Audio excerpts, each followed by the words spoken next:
নবীজি কোনোদিন ফেলে দিতেন না। নবীজিকে বলতেন, নানা যান আপনি ঘোড়া হন, আমরা ঘোড়া সওয়ার করব। নবীজি এমন করে ঘোড়া হয়ে যেতেন, আর ইমাম হাসান ইমাম হুসাইন নবীজির পিঠের উপরে বসে যেতেন। না না, এই দুজন সাহাবার কথা যদি আমি বেলাল অমান্য করি, কাল কিয়ামতে হাসরের ময়দানে আমি নবীজির কাছে আমি আমি নবীজির কাছে বেইজ্জতি হয়ে যাব। না, আজ আমি বেলাল মসজিদে নববীতে আমি আজান দেব। হাবশি বেলাল এমন করে দৌড়ে ছুটে গিয়ে মদিনার মসজিদে মিনারার কাছে গিয়ে তিনি দাঁড়িয়ে আজান দিতে শুরু করলেন। আল্লাহু আকবার, আল্লাহু আকবার, আল্লাহু আকবার, আল্লাহু আকবার। হযরতে বেলাল এমন করে মসজিদে নববীতে তিনি আজান দেয়। বেলালের আজান শুনে মদিনার মা বোনেরা, মদিনাবাসীরা পাগলের মতন মসজিদে নববীর দিকে পাগলের মতন দৌড়াতে শুরু করলো। এক অপরকে বলতে লাগে, দেখো দেখো দেখো, বেলালের আজান শোনা যায়, মনে হয় আমাদের নবী ফিরে এসেছেন, আমাদের নবী ইমামতি করবেন। এমন করে তারা দৌড়াতে শুরু করলো মসজিদে নববীর দিকে। হাবশি বেলাল আজান দিতে দিতে যখন তিনি বললেন আশহাদু আন্না মুহাম্মাদার রাসূলুল্লাহ, বলার সঙ্গে সঙ্গে হাবশি বেলাল সে এমন করে মাটিতে বেহুশ হয়ে পড়ে গেলেন। বেলাল যখন হুঁশ পেল, হুঁশ ফেরার পরে মদিনার সাহাবারা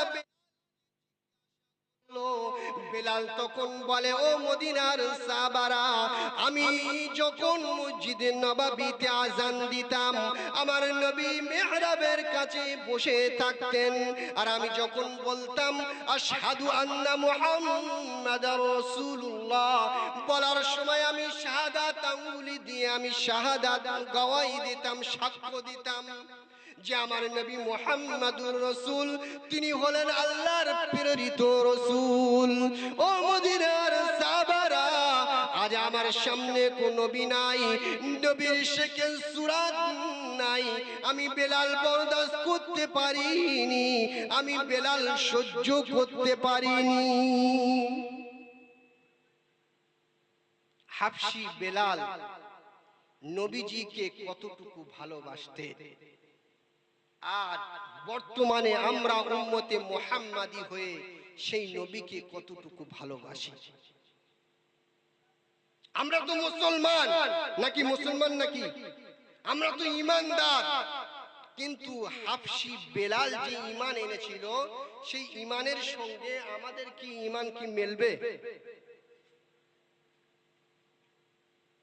হাবশি বেলাল সে ছিল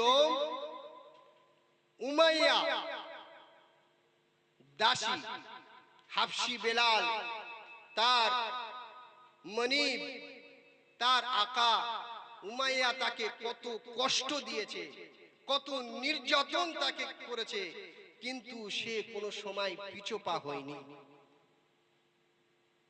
বেলালকে মদিনার মরুভূমি এলাকায় বেলালকে এমন করে ছোট্ট ছোট্ট অবুঝ বাচ্চাদের কাছে হাতে এবং পায়ে রশি দিয়ে টানতে দিয়েছে। বেলাল তা সত্ত্বেও বেলাল বলেছে আহাদ আহাদ, আল্লাহ এক, আল্লাহ এক। বেলালের বুকের উপরে পাথর চাপিয়ে দিয়েছে, তা সত্ত্বেও বেলাল বলেছেন আহাদ, আল্লাহ এক, আল্লাহ এক। আজ বর্তমান আমাদের বাড়িতে যদি কোনো মুসিবত, কোনো বিপদ আসে, তাহলে আমাদের ঈমান ঠিক থাকে না। কি বলছি, ভুল বলছি না ঠিক বলছি? আমরা তখন বলি আল্লাহ অন্য মানুষকে কি আর দেখতে পায় না? যত রোগ ব্যাধি সব আমার বাড়িতে না, আল্লাহ রাব্বুল আলামিন ঈমানদারকে পরীক্ষা করে। ঈমানদারকে আমার আল্লাহ তিনি পরীক্ষা করে। আমার আল্লাহ তিনি ঈমানদারকে পরীক্ষা করেন।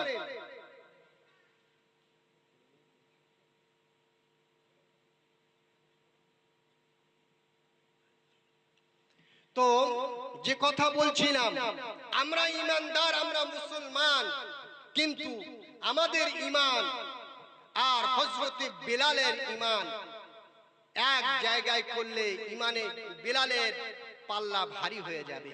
কিন্তু একবার চিন্তা করেছেন, বেলাল ছিল নবীজির কোন বংশের কেউ? নবীজির কোন বংশের কেউ কি ছিল? না, বেলাল নবীজির কোন বংশের কেউ ছিল না। সে বেলাল ছিল হাফসি দেশের একটি মানুষ। কিন্তু নবীজির সংস্পর্শে এসে সে বেলাল আল্লাহর কাছে প্রিয় এবং নবীর কাছেও প্রিয়।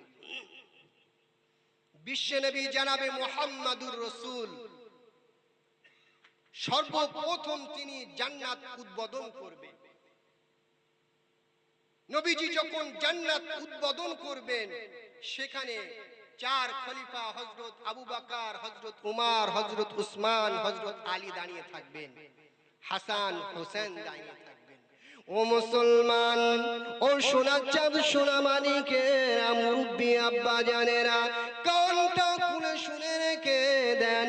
আমার আল্লাহ আমার আপনার নবী বিশ্ব নবী জনাবে মুহাম্মাদুর রাসূল তিনি এমন করে সর্বপ্রথম তিনি জান্নাত যে উদ্বোধন করবেন, তিনি একটি সওয়ারিতে বসে থাকবেন এবং সেই সওয়ারির যে লাগাম থাকবে, দড়িটি থাকবে, সেখানে নবী সাহাবারা দাঁড়িয়ে থাকবেন।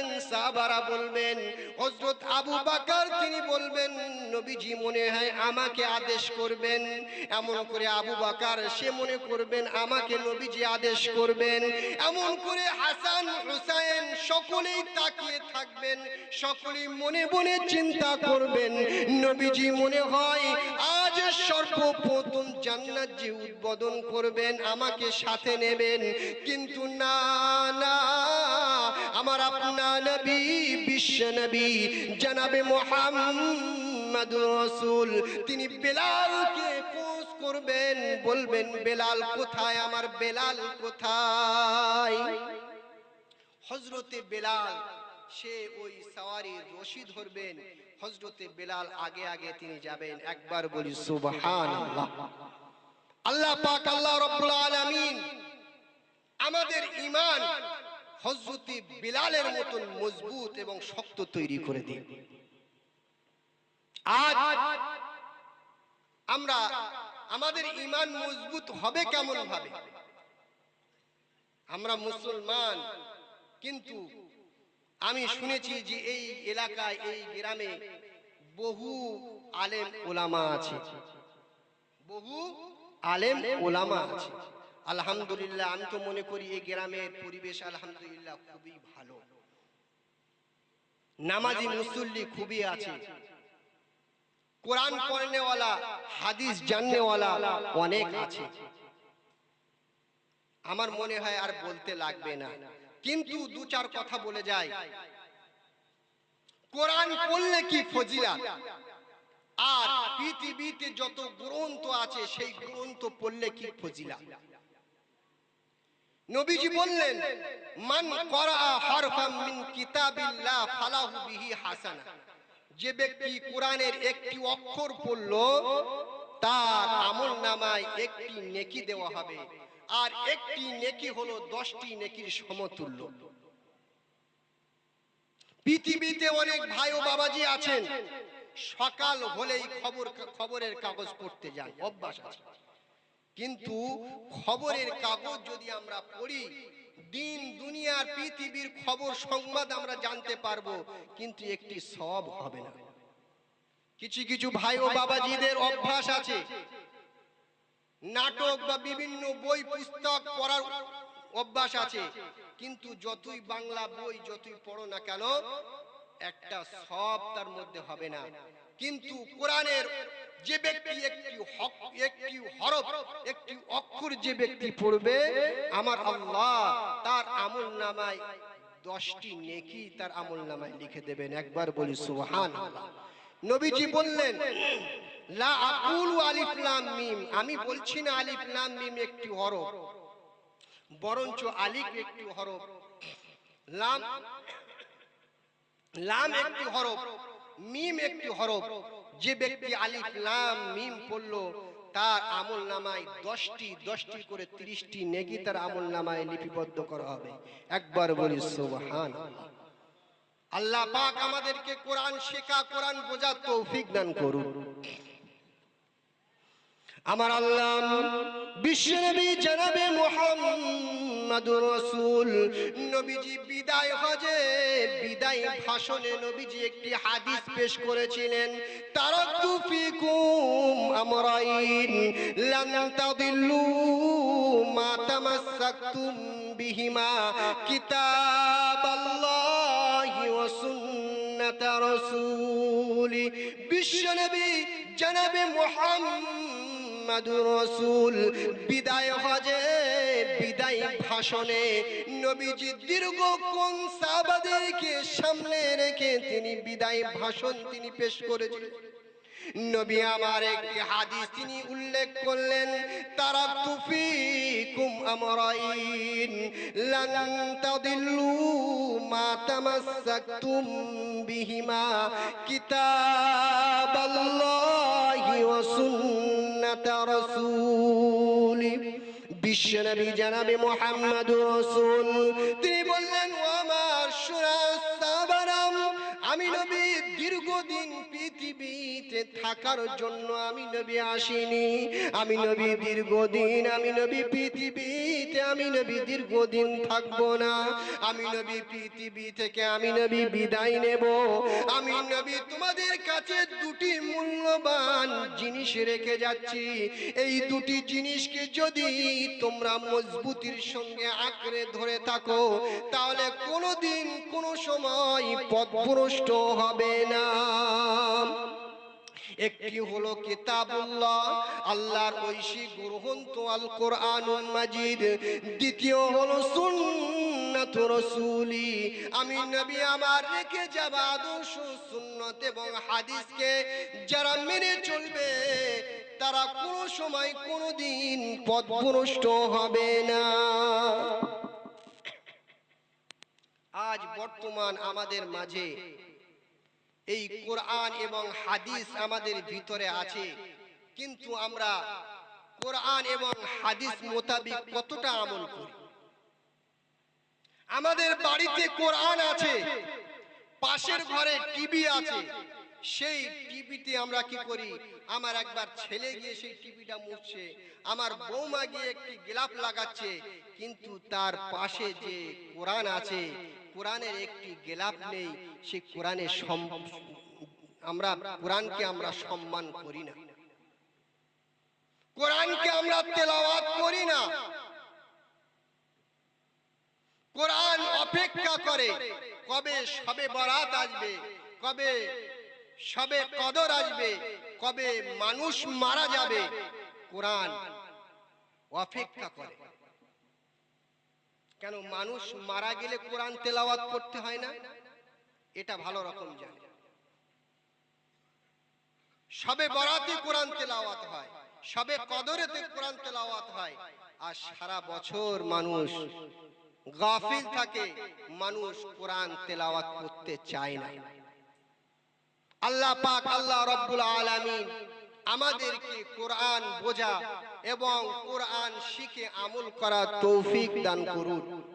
আমার পরবর্তী বক্তা তিনি এসে গিয়েছেন, তানাকে বসিয়ে রেখে কথা বলা তো ঠিক নয়। যাক, যতটুকু আমি কথা কোরআন হাদিসের কথা বলেছি এর মধ্যে ভুল ত্রুটি হয়ে গেলে ক্ষমা করবেন। আর আমলি জিন্দেগি আমাদের তৈরি করতে হবে। আল্লাহ পাক আল্লাহ রাব্বুল আলামিন আমাদেরকে